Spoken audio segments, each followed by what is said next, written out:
Hey everyone, welcome back to Corporate Decoder, the place where we try to make sense of the official papers that shape corporate America with a hint of what it really means. Today we are looking at an amendment to a report from Embassy Bancorp Incorporated. Now this might sound a bit dry, but sometimes the smallest word changes in these filings can tell a really interesting story about what a company is up to. Stick around to see what this tiny update reveals about Embassy Bancorp.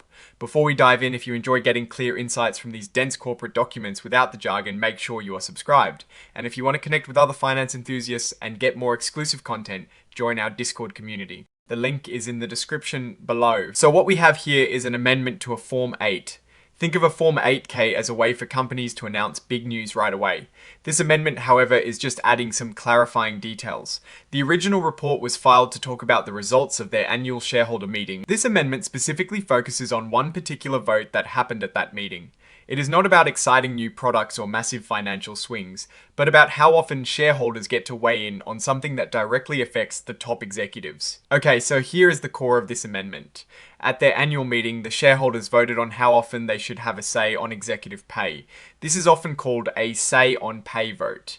It is advisory, meaning the company does not have to follow the shareholders' recommendation, but it's a big signal of shareholder sentiment.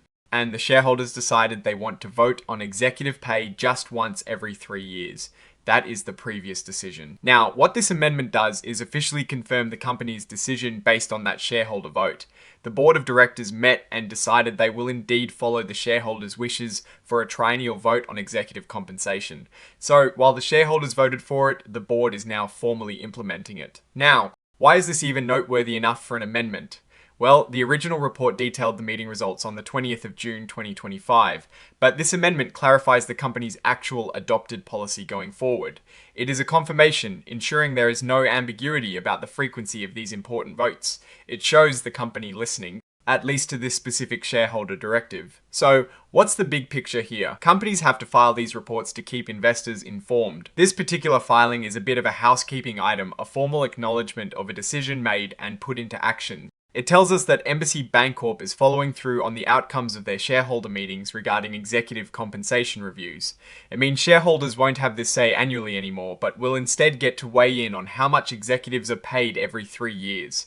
Looking at the bigger context, say on pay votes have become pretty standard. Most companies allow shareholders to vote on this more frequently, often annually. When shareholders vote for a less frequent vote, like every 3 years, it can sometimes be interpreted in a few ways. One interpretation is that shareholders are satisfied with current executive compensation practices, or they simply don't see the need for annual reviews. Another angle is that perhaps the company's compensation structure is such that significant changes are not expected year to year, or perhaps management has a strong relationship with its major shareholders. In Embassy Bancorp case, this decision reflects the outcome of their shareholder meeting. It's a direct response to how the voting shares were cast. For investors, this means they will have a more spaced out opportunity to provide feedback on executive pay. It's less frequent oversight, which could mean that in the intervening years, executive compensation decisions might be made with less immediate input from the broader shareholder base. It is important for investors to remember that while this vote is advisory, meaning it's not binding, a strong negative vote can still pressure the board to make changes. Here, the vote was for a less frequent review, so that is what the board has decided to do. This filing doesn't delve into the financials for this period, which is understandable given its nature as an amendment clarifying a governance decision.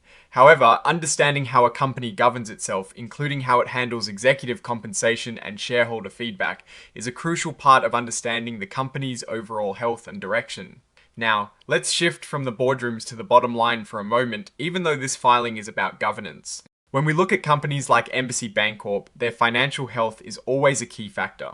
While this specific amendment doesn't contain financial tables, it's a reminder that these governance decisions, like how often executive pay is reviewed, can indirectly influence financial performance by impacting executive motivation and alignment with shareholder interests. The date of this amendment is the 31st of October 2025, which is after the original report was filed. This confirms the timeline for these disclosures. So, to wrap things up, this amendment to Embassy Bancorp report is essentially a formal notification that the company will hold advisory votes on executive compensation every 3 years.